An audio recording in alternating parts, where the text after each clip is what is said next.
Hey, everybody, and welcome to this week's Get Good at Business highlight with Brianna Fullmer. I am your host, Taylor Proctor, and your Get Good at Business coach. Here in this Facebook group and on the podcast, we talk all about how to get good at business. And today I'm really excited to highlight Brianna Fullmer, who is an entrepreneur and mother of three. She is known from a young age that she was born to create her own business and not just help build someone else's. We've all been there, right?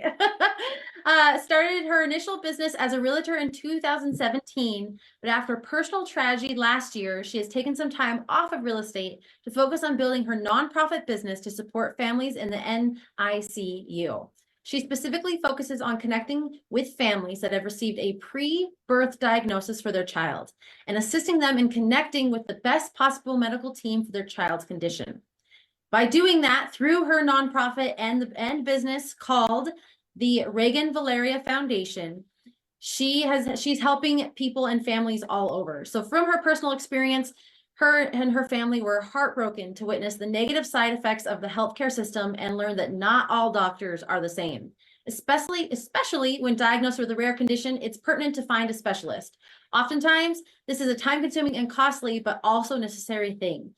The Reagan Valeria Foundation's focus is on helping children with pre-birth diagnoses, and they want to help parents navigate the emotional journey and ultimately help them hold on to hope as they find the best care for their child. So thank you so much for joining us today, Brianna. Thank you. Thank you so much for having me. I really appreciate the opportunity. Yeah. So let's start with your journey, right? Going from a real estate to founding a nonprofit is deeply personal. So would you mind sharing with us what inspired you to create the Reagan Valeria Foundation, especially after your own experiences? Yes. So in March of 2022, we went in for a routine anatomy scan for our daughter at 20 weeks and realized that apparently the anatomy scan is not only to find out the gender of your child. They're looking at the entire anatomy. And sometimes by chance, things can go wrong in utero. And specifically with our daughter, she was diagnosed with a condition called CDH, which is a congenital diaphragmatic hernia. So her diaphragm just didn't form all the way during utero, and her organs got pushed up into her lung cavity. So her lungs were not able to develop fully. And basically it just, that set us on a journey of discovering other organizations via, Facebook groups that led us to the best healthcare possible for our daughter, because we were told, Primary Children's here in Utah is an excellent hospital, but they just don't see very many children with this diagnosis. And so they didn't have much hope for our daughter, but we were able to be led to a doctor in Florida that sees so many of these children and actually has a 95% survival rate for children with this diagnosis. And so just having our hope reinstated was, it just meant the world to us, on our journey. And in the end, our daughter just had such a unique condition that unfortunately she was deemed incompatible with life after 30 days and wound up passing away. But being able to find hope was so important to us that we wanted,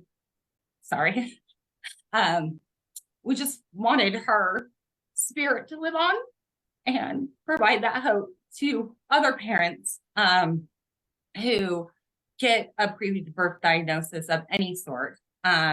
Because from what we found, medical professionals, they go off of statistics. And, a lot of times those statistics sound negative, super negative, like your child only has a 95% chance of life, or your child only has a 70% chance of life, or whatever the diagnosis is. You can lose so much hope, but to remind parents that there is still hope to whatever percentage chance there is of life for your child. Hold on to that hope until the very end, is the message that we want to provide to families, and being able to get to that specialist that is going to provide the highest chance of life and the highest quality of life for your child, is just, the message and that we want to get out there and provide to those families. Yeah. Well, first off, so sorry for your loss, but just to be able to honor her memory and to help so many other parents and families and children is got to be so rewarding. Yeah. And obviously running a nonprofit, especially one as emotionally involved as yours, it's got to be challenging. What have you learned about balancing the demands of the business side of the nonprofit and the emotional aspects of your work? Yeah. So, working with our work, it is very emotionally charged, for sure. And something that I like, our other, board members to keep me in check on is just, is as we see families that are in need, making sure, does this family fit our mission statement? Is this family someone who is, needs that specialist, who is looking for quality of life for their child, things like that, and not being able to just, pass off a check to every single person, because working in the hospital setting and seeing children with unique condition, just kind of, I guess, finding that balance between, does it serve our mission, and the compassionate, wanting to help everyone's side is definitely something that I have to keep myself in check on. Yeah. Well, and it sounds like leading into like the next question here, which is about maintaining consistency and providing support and resources for those families with those pre-birth diagnoses. Sounds like part of that is having a criteria to help keep that consistency and make sure you're supporting those who need it the most. Is that right? Yeah, definitely. So, when looking at people who apply for our grants, for the most part, people who find our website are people who are in need, and looking for that help. But yeah, making sure that the funds are going towards helping that child and helping the family with medical costs or financial support. And you hate to think about it, but sometimes people are just out there to look for free money sometimes, and you just gotta make sure that they are actually, the funds are going towards people who are in need, for sure. Absolutely. So speaking of helping these families that are in need and the people who are actually in need, and fitting that criteria and those, what's the word I'm looking for? The criteria, but also like the, I'm going to say the restrictions almost, right? It's not open for everybody. You have to meet these certain parameters. Would you be willing to share a particularly moving or transformative experience that's happened through the work that you do with the Reagan Valeria Foundation? Yeah, so a lot of our work is done remotely, connecting with people via the internet, and just working remotely with them through Facebook Messenger or emails and things like that.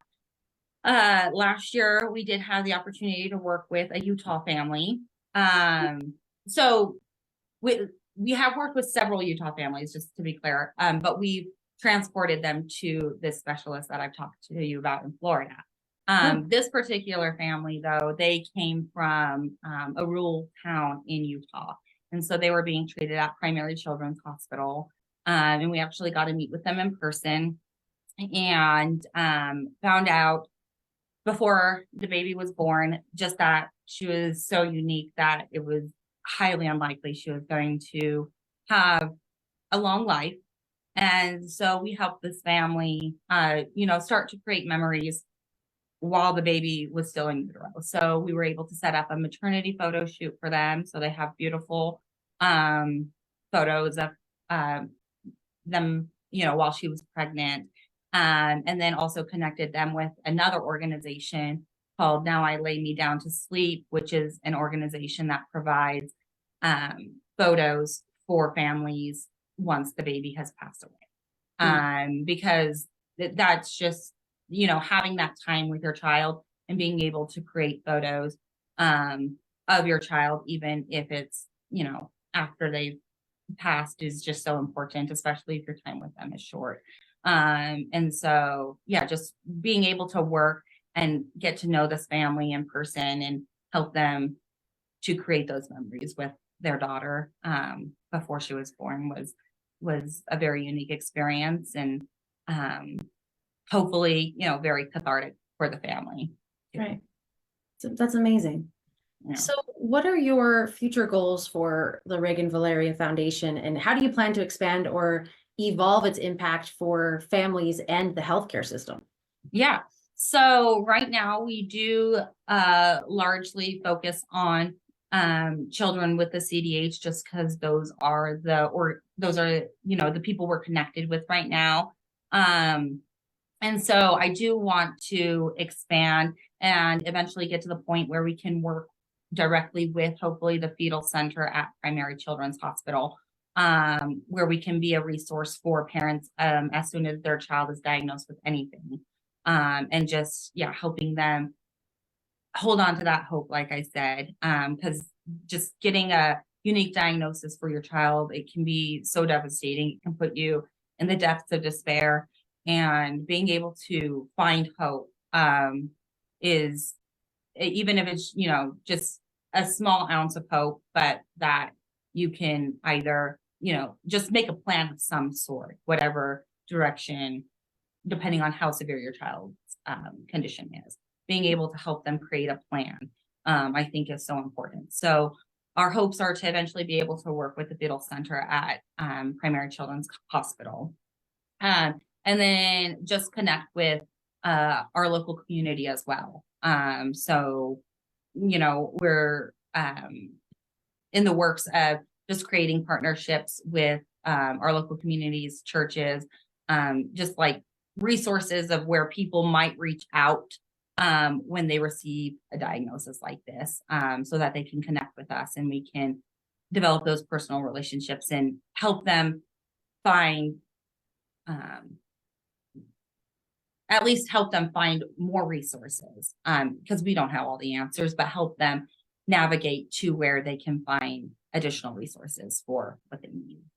Well, and this is the kind of thing that I'm sure any parent doesn't expect, is not equipped for. And so to have your foundation as a resource to help them create that game plan, connect to those resources, I imagine it is, the results of that kind of support and help is just immeasurable.